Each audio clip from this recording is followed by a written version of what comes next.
রাতের আকাশের দিকে তাকালে আমাদের মনে প্রশ্ন জাগে, এই অসীম মহাবিশ্ব কোথা থেকে এলো?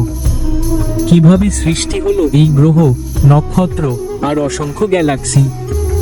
আধুনিক বিজ্ঞান এখন বিগ ব্যাং তত্ত্বের কথা বলে, কিন্তু হাজার হাজার বছর আগে থেকেই ভারতীয় পুরাণে এই প্রশ্নের উত্তর দেওয়া হয়েছে। পুরাণ অনুসারে যখন কিছুই ছিল না, আলো অন্ধকার, দিন রাত, আকাশ পৃথিবী সবই ছিল এক অনন্ত শূন্যতায় আবদ্ধ, তখনই এক অলৌকিক শক্তির উদ্ভব ঘটে। এই শক্তির কেন্দ্রস্থল ছিলেন স্বয়ং মহাদেব, যিনি সময়ের ঊর্ধ্বে, যিনি সৃষ্টির আদি ও অন্ত। অতি প্রাচীনকালে যখন ব্রহ্মাণ্ডের অস্তিত্ব ছিল না, তখন শুধু ছিল এক অনন্ত নিস্তব্ধ শূন্যতা। সেখানে ছিল না আলো, ছিল না কোনো শব্দ, ছিল না কোনো বস্তু। শুধুমাত্র ছিলেন এক, যিনি সর্বত্র বিরাজমান, ভগবান শিব। একবার দেবর্ষি নারদ প্রশ্ন করলেন, প্রভু, এই বিশাল ব্রহ্মাণ্ডের সৃষ্টি কেমনভাবে হলো? মহাদেব ধীর কণ্ঠে বললেন, যখন কিছুই ছিল না, তখন আমি ছিলাম। এক সময় আমার মধ্যেই সৃষ্টি হলো স্পন্দন, একটি ছোট্ট কম্পন, যা এক বিশাল বিস্ফোরণে পরিণত হলো। সেই বিস্ফোরণের মধ্য দিয়েই সৃষ্টি হলো ব্রহ্মাণ্ড। এটি ঠিক যেমন বিজ্ঞানীরা বলেন, একটি বিন্দুর মধ্যে আটকে থাকা অসীম শক্তি এক মুহূর্তে ছড়িয়ে পড়ল চারদিকে। এসো একটি উদাহরণের সহিত বোঝার চেষ্টা করি। এই গল্পটি আমরা বিজ্ঞানের ভাষায় ব্যাখ্যা করলে দেখতে পাই, এটি অনেকটাই বিগ ব্যাং এর ধারণার সঙ্গে মেলে। ধরো, এক তরুণ বিজ্ঞানী আদিত্য, যিনি মহাকাশ নিয়ে গবেষণা করেন। ছোটবেলা থেকে সে শুনে এসেছে মহাবিশ্ব সৃষ্টি হয়েছে এক বিশাল বিস্ফোরণের মাধ্যমে, কিন্তু সে বুঝতে পারে না কেন এই মহাবিশ্ব এত নিখুঁতভাবে সাজানো। একদিন সে তার শিক্ষকের কাছে এই প্রশ্ন করে। শিক্ষক বলেন, ভাবো, তুমি একটি কাচের বলের মধ্যে প্রচণ্ড চাপ দিয়ে শক্তি ধরে রেখেছ। এক সময় সেই শক্তি এতটাই বেড়ে যাবে যে বলটি ফেটে যাবে এবং তার ভেতরের সব কণা চারদিকে ছড়িয়ে পড়বে। মহাবিশ্বের সৃষ্টিও অনেকটা এমনই। আদিত্য তখন বুঝতে পারে আমাদের প্রাচীন ঋষি মুনিরা কিভাবে হাজার বছর আগে এই সত্য আবিষ্কার করেছিলেন।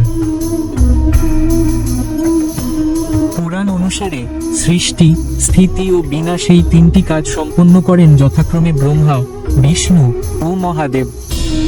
ব্রহ্মা, তিনি এই মহাবিশ্বের রূপকার, যিনি সৃষ্টির সূচনা করেন। বিষ্ণু, তিনি এই ব্রহ্মাণ্ডকে স্থিতিশীল রাখেন যাতে প্রাণের বিকাশ সম্ভব হয়। মহাদেব, শিব, তিনি বিনাশের দেবতা, তবে এই বিনাশ ধ্বংস নয়, এটি এক নতুন সূচনা। আজকের বাস্তব জীবনে আমরা প্রায়ই ধ্বংসকে ভয় পাই। এলন মাস্ক, এক সময়ের স্বপ্নবাজ উদ্যোক্তা, যিনি তার প্রথম কোম্পানি বিক্রি করে প্রচুর অর্থ উপার্জন করেন। এরপর তিনি পেপ্যাল গড়ে তোলেন, যা পরবর্তীতে ইবে কিনে নেয়। কিন্তু এখানেই শেষ নয়, কারণ এলনের সবচেয়ে বড় স্বপ্ন ছিল মহাকাশ অভিযানে বিপ্লব আনা এবং বৈদ্যুতিক গাড়ির মাধ্যমে পরিবেশ বান্ধব প্রযুক্তি উন্নয়ন করা। তিনি স্পেস এক্স প্রতিষ্ঠা করেন, কিন্তু প্রথম 3টি রকেট উৎক্ষেপণেই ব্যর্থ হয়। বিনিয়োগকারীরা মুখ ফিরিয়ে নেয়, মিডিয়া তাকে ব্যঙ্গ করতে শুরু করে। সেই সময় টেসলাও দেউলিয়ার পথে চলছিল। একদিন এলন সম্পূর্ণ ভেঙে পড়েন, কিন্তু হাল ছাড়েন না। তিনি তার নিজের সব টাকা টেসলা আর স্পেস এক্সে বিনিয়োগ করেন। চতুর্থ উৎক্ষেপণ সফল হয় এবং নাসা স্পেস এক্সকে চুক্তি দেয়। টেসলা মডেল এস বাজারে আসার পর বৈদ্যুতিক গাড়ির জগতে বিপ্লব ঘটে। আজ টেসলা বিশ্বের সবচেয়ে মূল্যবান গাড়ি কোম্পানি, আর স্পেস এক্স মঙ্গল গ্রহ অভিযানের স্বপ্ন নিয়ে এগিয়ে চলেছে। এই কাহিনী আমাদের শেখায়, বিনাশ মানেই শেষ নয়, এটি নতুন শুরুর বার্তা। মহাদেবের দর্শন অনুযায়ী ধ্বংস নতুন কিছুর জন্ম দেয়। যেমন এলন মাস্কের ব্যর্থতা তাকে আরও শক্তিশালী করে তুলেছিল এবং তিনি আগের চেয়েও বড় সফলতা অর্জন করেছেন। ব্রহ্মা ও বিষ্ণুর মধ্যে একবার বিতর্ক উঠল, কে শ্রেষ্ঠ। তখন এক বিশাল আলোকস্তম্ভ উদ্ভূত হলো, যার কোনো শুরু বা শেষ ছিল না। বিষ্ণু বরাহরূপ ধারণ করে নিচে গেলেন, ব্রহ্মা উপরের দিকে চললেন, কিন্তু কেউই এর শেষ খুঁজে পেলেন না। তখনই শিব আবির্ভূত হয়ে বললেন, আমি আদি ও আমি অন্ত। সেই আলোকস্তম্ভেরই প্রতীক হলো শিবলিঙ্গ।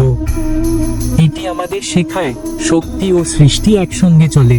যেমন ধরো, যদি তুমি একটি বীজ বপন করলে, তা তা থেকে একদিন একটি বিশাল বৃক্ষ জন্ম নেবে।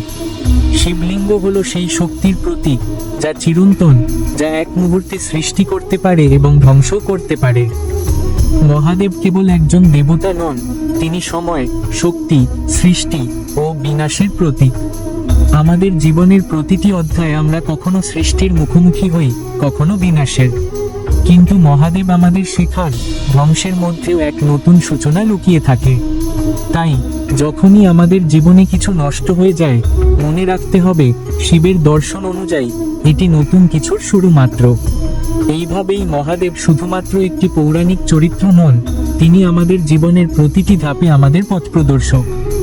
ভিডিওটি ভালো লাগলে একটা লাইক দিয়ে আমাদের উৎসাহ দিন।